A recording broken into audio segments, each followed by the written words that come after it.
할렐루야. 네, 우리 금요 성령 집회 오신 여러분 환영합니다. 특별히 오늘은 삼남선교회 회원들 핵심 멤버만 이렇게 오셨습니다.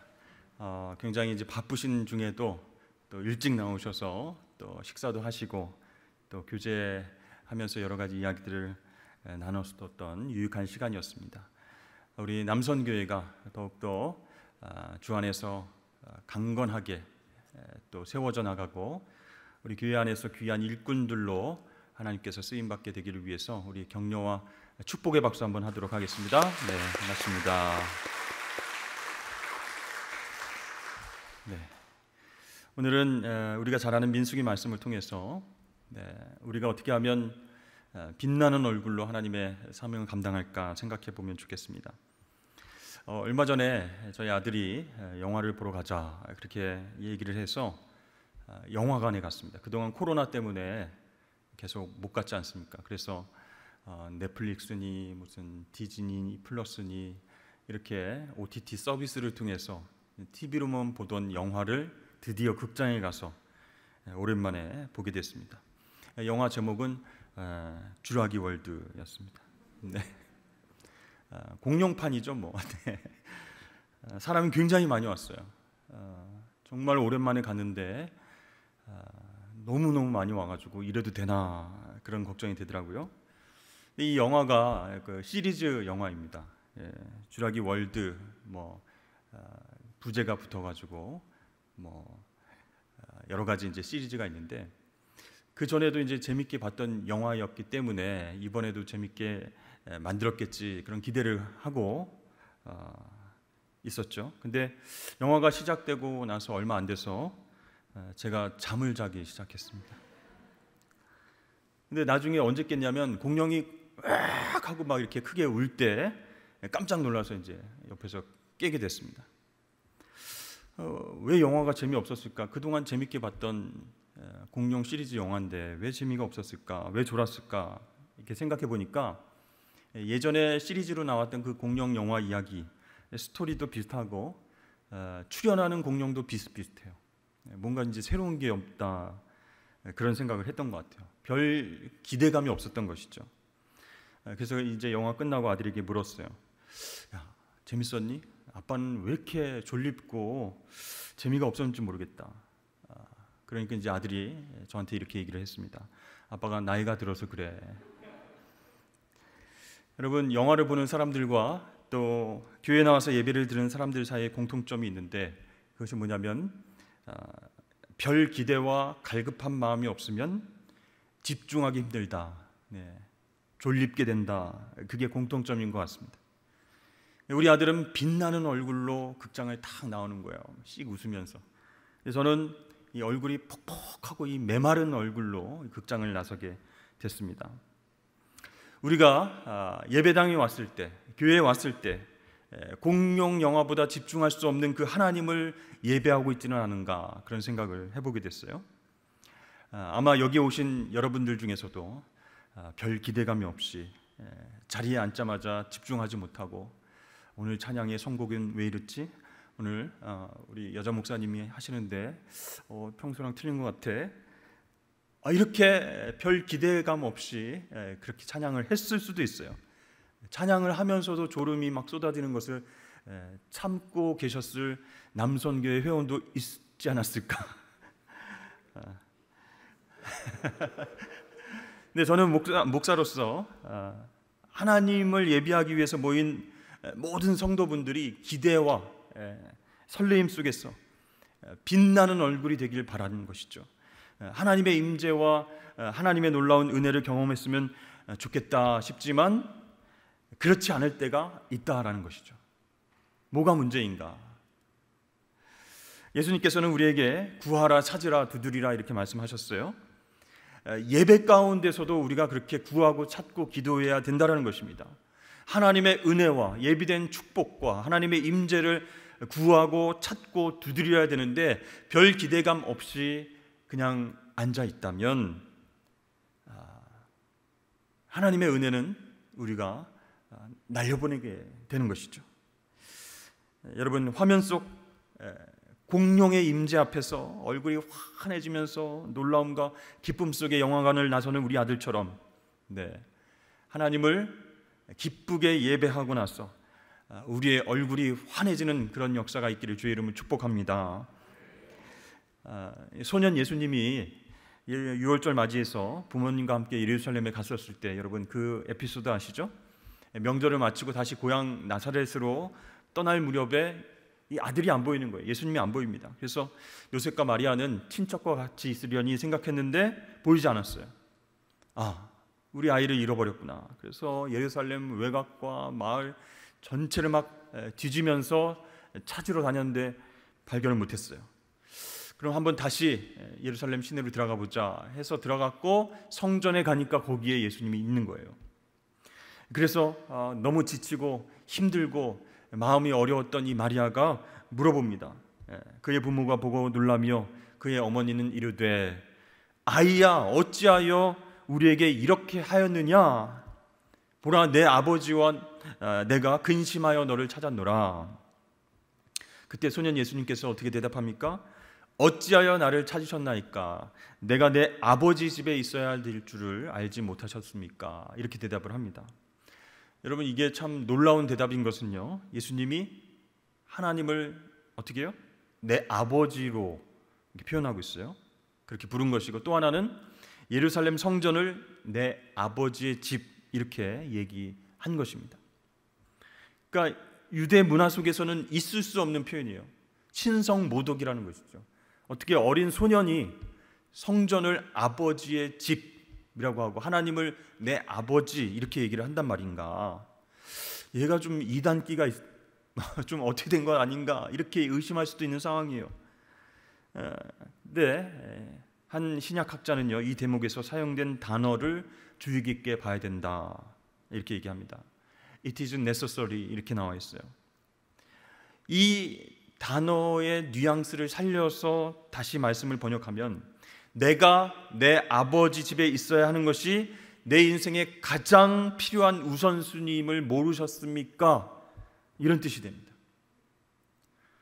그러니까 예수님에게 큰 회당이든 작은 회당이든 예루살렘 성전이든 간에 하나님께 예배하고 기도하는 집은 모두 아버지의 집이다 라는 것이고, 그 아버지 집에 자신의 삶의 중심으로 두는 것이 최우선이다 라고 말을 하는 것이죠. 사랑하는 여러분, 우리는 예수님처럼 과연 살아계신 하나님의 임재가 있는 아버지를 찬양하고 높이는 그 예배에 대한 열심이 있는가 생각해 보았으면 좋겠습니다. 어떠한 상황 속에서도 예배가 나의 평생에 양보할 수 없는 그런 최우선적인 것임을 여러분 굳게 믿으십니까? 예배에 대한 우리의 마음이 흔들리게 되면 우리의 인생 전체가 흔들릴 수 있다는 것을 명심해야 할 것입니다.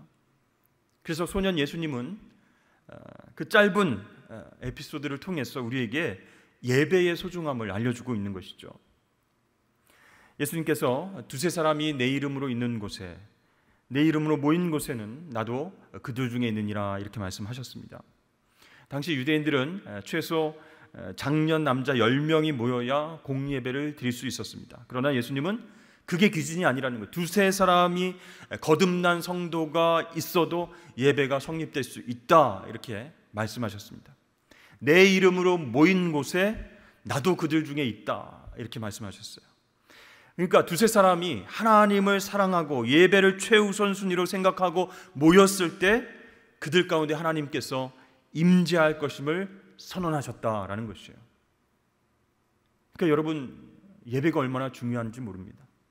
영어 성경에 보면요, 이 말씀이 미래형이 아닌 현재형으로 되어 있습니다. I will be in their midst 이렇게 된 게 아니고 I am in their midst 이렇게 나와 있어요. 그러니까 두세 사람이 모여서 진지한 예배가 시작될 때 예수님은 I am으로 임하신다라는 것이에요. 내가 임할 것이다가 아니라 그곳에 이미 있다라는 거예요. 현재형으로 있다라고 말씀하시는 거예요. 여러분, 하늘과 땅을 창조하시고 우리를 위해서 자기 목숨을 내놓으신 그 사랑의 예수님을 예배하는 순간 예수님은 몇 명이 모이든 간에 여기 이 자리에 오셔서 우리를 만나 주시는 줄로 믿습니다. 그러니까 가족들이 4명이든 3명이든 2명이든 가족이 모여서 하나님을 예배하는 그 자리에도 하나님의 임재가 있다라는 것이죠. 예수님은 사랑하는 제자들을 데리고 높은 산으로 올라가셨어요. 베드로, 야고보, 요한 이 3명을 꼭 데리고 올라가셨죠. 하나님을 예배하러 올라가신 것입니다. 그냥 준비 없이 오늘 한번 높은 곳에 가서 좀 기도나 해볼까? 이게 아니에요. 오늘 산에 가서 한번 기도를 드리고 싶은데 한번 마음에 드는 산으로 올라가 볼까? 이게 아니라는 거예요. 산에 오르기 전에 예수님은 마음의 준비를 하셨고 샛길로 빠지지 않고 바른 경로를 따라서 산에 올라가셨어요. 그 얘기는 뭐냐면 준비된 모습으로, 기대하는 모습으로 하나님을 예배하러 올라가셨다라는 거예요. 그런 마음으로 예수님께서는 산에 올라오셔서 엘리야와 모세를 만나셨어요. 그리고 얼굴이 어떻게 해요? 해같이 빛났습니다. 밝게 빛났어요. 예수님의 얼굴이 밝게 빛난 것은 이해를 하겠는데 왜 옆에 있는 엘리야와 모세까지 밝게 빛나게 됐을까? 여러분 그 생각 한번 해본 적 있으십니까? 높은 산에 올라가서 변화산상에 올라가서 하나님을 예배했을 때 왜 같이 나타난 엘리야와 모세의 얼굴까지도 환하게 빛이 났는가? 우리 주님은 하나님의 아들이시니까 당연히 환하게 빛날 수 있죠.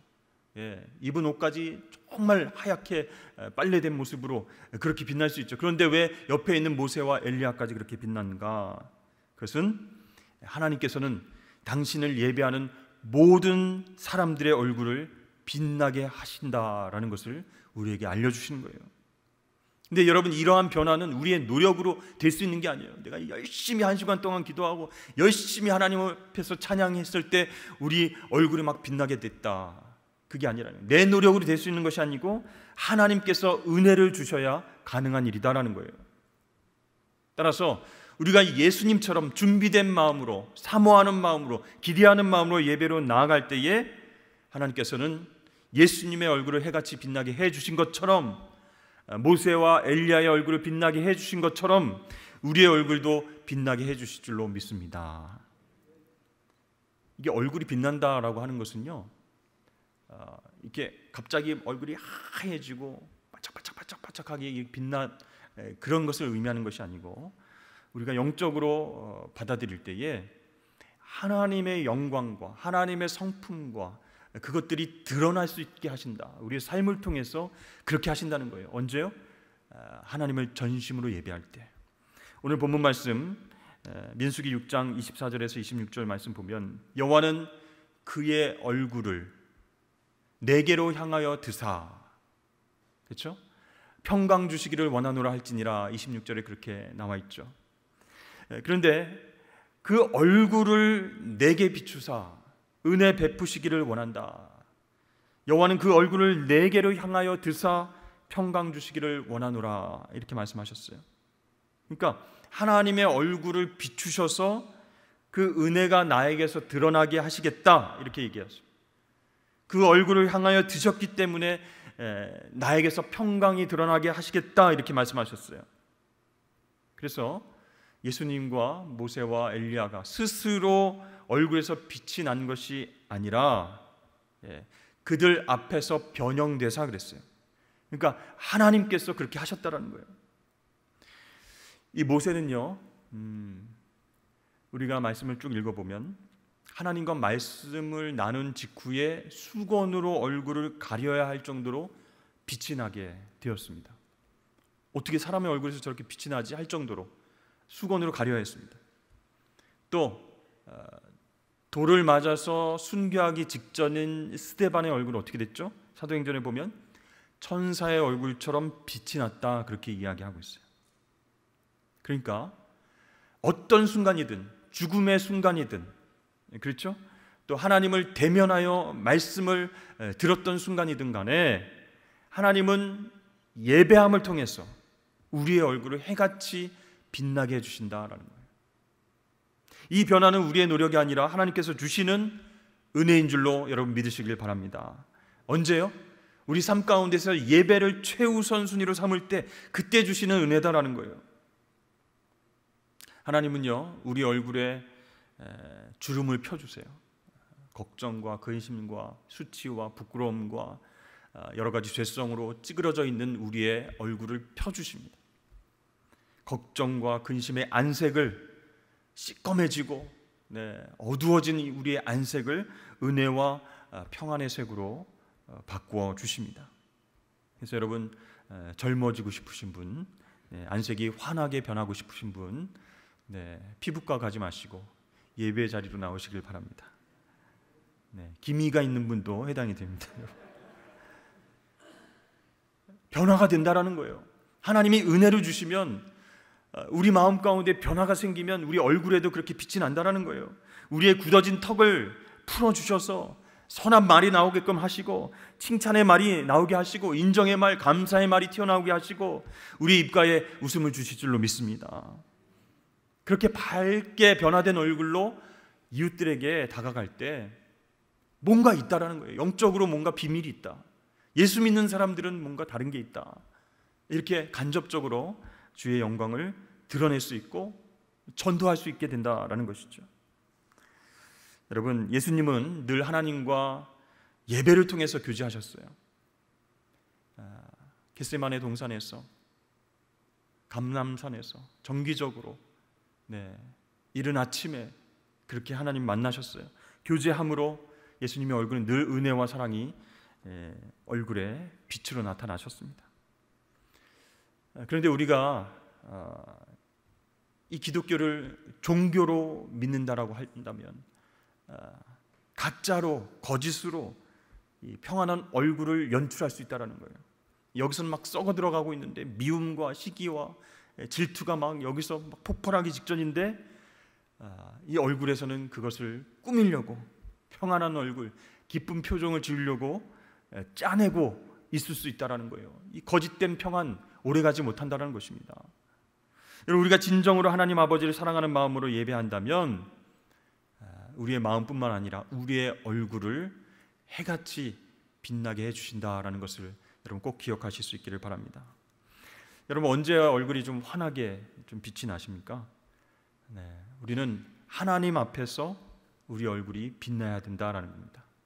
하나님의 자녀이기 때문에, 하나님과 영으로 통하는 그런 자녀들이기 때문에 하나님 앞에서 우리 얼굴이 환하게 빛나야 돼요. 그런데 통장에 돈이 들어왔을 때, 적은 노력으로 큰 성과를 이뤘을 때 얼굴이 환해지고, 정직하지 않은 방법으로 성공했을 때 막 웃음이 막 떠나질 않고, 그렇게 얼굴이 빛나는 것이 아니라 어떤 상황 가운데서도 하나님의 임재 앞에 예배를 통해서 우리 마음이 편안해지고 얼굴에 빛이 날 수 있는 저와 여러분 되시길 축복합니다. 우리 자녀들도요, 부모님의 예배드리는 그 자세와 얼굴빛을 통해서 예배 중요성을 확인할 수 있다는 것이죠. 요즘 이제 코로나로 인해서 영상 예배 드리는데 어떤 자세와 어떤 마음과 어떤 얼굴빛으로 예배 드리는가 자녀들이 보고 있어요. 하나님도 보고 계시지만 우리 가족들이 다 보고 있는 것입니다. 이렇게 하나님 임재 앞에서 예배를 통해서 우리의 얼굴이 빛나야 안 믿는 이웃들도 정말 예배 다녀와서 하나님을 찬양하고 나서 기도하고 나서 왠지 평안하고 너무너무 기쁨이 넘쳐 흐르는 것 같고 나도 한번 교회 가고 싶다. 그렇게 저와 여러분들의 얼굴을 보고 하나님을 경험할 수 있어야 된다는 것입니다.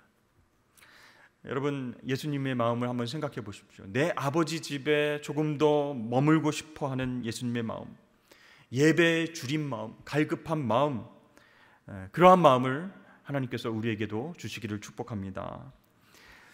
사실 코로나 기간 동안 우리들은 계속해서 기도했죠. 하나님 예배 회복을 허락하여 주옵소서.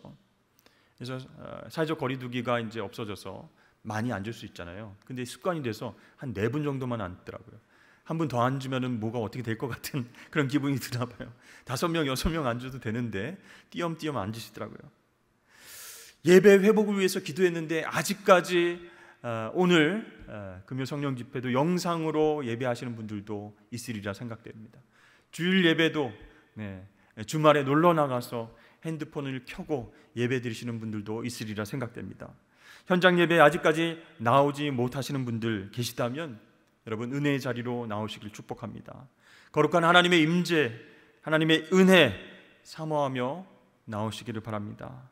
하나님께서는 예배를 통해서 정말로 기대하는 마음으로, 사모하는 마음으로 나오는 그 하나님의 백성들의 얼굴을 환하게 바꿔주시고 그 얼굴빛을 통해서 하나님의 놀라운 일들을 감당하게 하실 줄로 믿습니다.